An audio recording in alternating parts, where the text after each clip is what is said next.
बिस्मिल्लाहिर्रहमानिर्रहीम। कैसे हैं स्टूडेंट्स आप सब। आज जो हमारा बायोलॉजी की 9th ब्रांच हमने पढ़नी है पैलेंटोलॉजी। तो पैलेंट जहाँ भी आपको आए इसका मतलब होता है फॉसिल्स। ये आपने हमेशा बात रखनी है, पैलेंट जहाँ भी है इसका मतलब होता है फॉसिल्स और लॉजी स्टडी को कहते हैं। Branch of biology deal with fossils, ऐसी बायोलॉजी की ब्रांच जो फॉसिल्स के साथ डील करे, जिसमें हम फॉसिल्स के बारे में पढ़े। फॉसिल्स होता है क्या है, जब इंसान मरता है तो उसका बाकियात यानी कि जो उसकी बॉडी होती है, उसके स्किन, ठीक है, वो मिट्टी में रह जाती हैं। जो इस बात का सबूत है कि यहाँ कोई था, यहाँ कोई इंसान कितने साल पुराना था, कितने साल नहीं था, ये बताता है हमें फॉसिल्स के बारे में। किसी इंसान का मुर्दा हिस्सा या उसका कोई बच्चा हुआ डीएनए भी वो हमें फॉसिल्स है।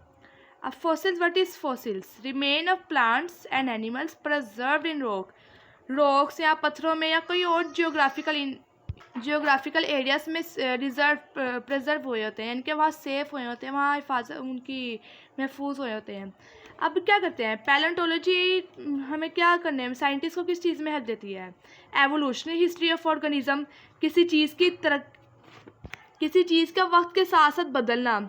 एवोल्यूशनरी यानी कि अब क्या कहा जाता है कि इंसान कहाँ से बना है भाई? इंसान बंदर से बना है, यानी कि बैक्टीरिया से बंदर, बंदर से इंसान, इस तरह ऑर्गेनिज्म से इवॉल्व होते रहे और इंसान बन गया। ठीक है, तो एवोल्यूशनरी हिस्ट्री क्या होते हैं? किसी चीज़ का वक्त के साथ साथ बदलते रहना। अब पैलेंटोलॉजी में सबसे मेन एग्जांपल डायनासोर्स की है। कहते हैं भाई इतने साल पुराने ना डायनासोर होते थे, ठीक है ना, काफ़ी साल पुराने, मिलियन ईयर्स अगो।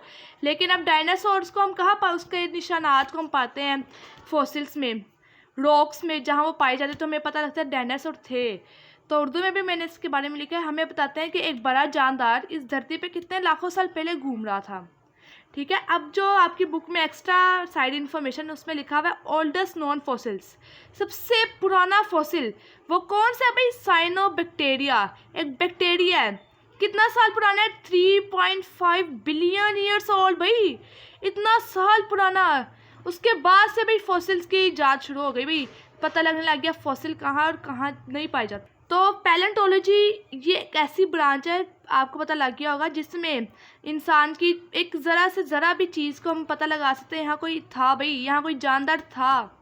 अब मिट्टी में अब हम दफन होते हैं भाई, होते हैं कि नहीं? वहाँ से हमें काफ़ी साल बाद हमारी हड्डियाँ बोसीदा हो जाती है, हमारे निशानात ख़त्म हो जाते हैं। लेकिन फिर भी कोई ना कोई डीएनए, कोई ना कोई निशान रहता है जिससे साइंटिस्ट पता करते हैं इतने साल पहले यहाँ कुछ था। नेक्स्ट हमारे पास कौन सी ब्रांच है? 10th ब्रांच है classification of organism into groups on the basis of similarity and differences. Taxonomy में हम क्या पढ़ते हैं भाई? जानदारों को इस तरह हिस्सों में तकसीम करना, जिन जानवरों में एक जैसी यानी कि एक डिफरेंस होगा उनको अलग रख देना, और जो जानवर एक जैसे होंगे उनको एक ग्रुप में रख देना। ठीक है, it help in scientist to organise and understand diversity of life, कि भाई ज़िंदगी में मुख्तलिफ जानदार बहुत ज़्यादा है, बहुत ज़्यादा डाइवर्सिटी बढ़ गई है लाइफ में। लाइफ बहुत कम्प्लेक्स में क्या हो गई है, बहुत कम्प्लेक्सिटी को, लाइफ बहुत कम्प्लेक्स होती जा रही है। दिन ब दिन ऑर्गेनिजम्स बढ़ते जा रही है, नई स्पीशीज़ इवॉल्व होती जा रही है, आइडेंटिफाई न्यू स्पीशीज़। अब स्पीशीज़ क्या है, यहाँ मैं छोटा सा इंट्रोडक्शन दूंगी, आगे चैप्टर्स में हम पढ़ेंगे स्पीशीज़ क्या है। ऐसे एक जैसे ऑर्गेनिज्म जो मिलकर न्यू ऑर्गेनिज्म पैदा करे, जैसे इंसान ही पैदा करता है भाई। इंसान अब खोते गधे ये तो नहीं ना पैदा करेगा, ठीक है ना। टैक्सोनॉमी में हम क्या पढ़ते हैं? ऑर्गेनिजम्स को ऐसे ग्रुप्स में क्लासीफाई कर दिया जाता है जिनमें जैसे अब जानवर है, ठीक है, परिंदे हैं, उनको परिंदों को अलग जोड़ने वाले हैं, उनको अलग ग्रुप में कर दिया गया है। जो ज़मीन पर रहने वाले हैं, ज़मीन पर चलने वाले हैं, उनको अलग ग्रुप में कर दिया गया है। ठीक है, नेक्स्ट थर्ड पॉइंट हमें क्या हेल्प करता है? एवोल्यूशनरी रिलेशनशिप, कि भाई ऑर्गेनिज्म किस तरह आपस में ताल्लुक़ रखते थे। ठीक है, यानी कि इंसान का बंदर के साथ भी कोई ताल्लुक़ होगा कि नहीं, बैक्टीरिया का कोई बंदर के साथ ताल्लुक़ होगा कि नहीं। ऐसे ऑर्गेनिज्म जो दूसरे ऑर्गेनिज्म से मुताबिकत रखते हो, उनके अबाउट ज़ात एक जैसे हो। जैसे अब कहा जाता है कि भाई हज़रत इस्लाम तो ही कहता है कि हज़रत आदम अलैहिस्सलाम से तमाम इंसान इवॉल्व हुए हैं, लेकिन साइंस ने इसको प्रूफ करके दिखाया कि भाई एक बैक्टीरिया है जिससे तमाम जानदार, तमाम के तमाम ऑर्गेनिज्म और इवॉल्व हुए हैं। यानी साइंस के लिहाज से हमारा कहाँ आके पहुँचता है भाई? कॉमन क्या आता है हमारा? एंसेस्टर क्या आता है? अबाउट ज़ात हमारे कौन आते हैं? बैक्टीरिया। लेकिन इसके हिसाब से, इस्लाम के हिसाब से देखा जाए, इस्लाम अगर हम मुसलमान हैं तो हमारा कौन आता है? हज़रत आदम अलैहिस्सलाम। तो हमारा एक अब्बा कौन हुआ? हज़रत आदम, कॉमन हम सब का। जी, तो नेक्स्ट है 11th वाली ब्रांच है ecology, study of relationship between organism and their environment. ठीक है, ऑर्गेनिज्म के और माहौल के दरमियान को ना, उनके रिलेशनशिप, उनके ताल्लुक़ को पढ़ना, ये किस में आता है? इकोलॉजी में आता है। इट हेल्प साइंटिस्ट, ये साइंटिस्ट को किस में मदद करता है? Conserve biodiversity. भाई देखो, ज़िंदगी ना फैलती जा रही है, इतनी ज़्यादा जानदारों की औलादों को महफूज रखता है। जानदारों की इतनी औलादें आ गई, इतनी औलादें पहचानना मुश्किल है कि भाई वाकई उसकी औलाद है कि नहीं है।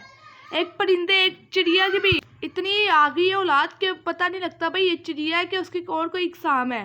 ठीक है, एड्रेस इन्वायरमेंटल प्रॉब्लम्स, जो माहौलियाती प्रॉब्लम्स, आलूदगी वगैरह आती है, उसमें हमारी मदद करता है।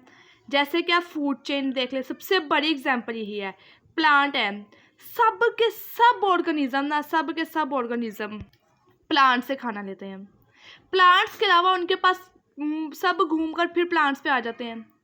प्लांट से किस, तो जो प्लांट है उसको कहाँ से खाना मिल रहा है भाई? उसको तो सन से मिल रहा है, वो तो सूरज से रोशनी लेता है, फिर उसको तब्दील करता है, फिर वहाँ से क्या होता है भाई? ग्रास ऊपर आया, जिसको हम तोता भी कहते हैं, छोटा सा तोता, पैरेट टाइप उसकी शक्ल होती है, लेकिन वो अलग चीज़ है, और ये ग्रास ऊपर अलग। ग्रास ऊपर प्लांट ग्रास वगैरह को खाता है। ग्रास ऊपर को आगे से कौन खा लेता है? रैबिट। रैबिट को आगे से कौन खाता है? फॉक्स। फॉक्स को आगे से कौन खा ले? लाइन। तो all organism depend on plant directly और इनडायरेक्टली। ठीक है, सब के सब का इन्हिसार किस पे आता है? प्लांट पे, चाहे वो डायरेक्ट हो या ना डायरेक्ट हो। ठीक है, तो अगला लेक्चर हम मिलते हैं। अल्लाह हाफिज़।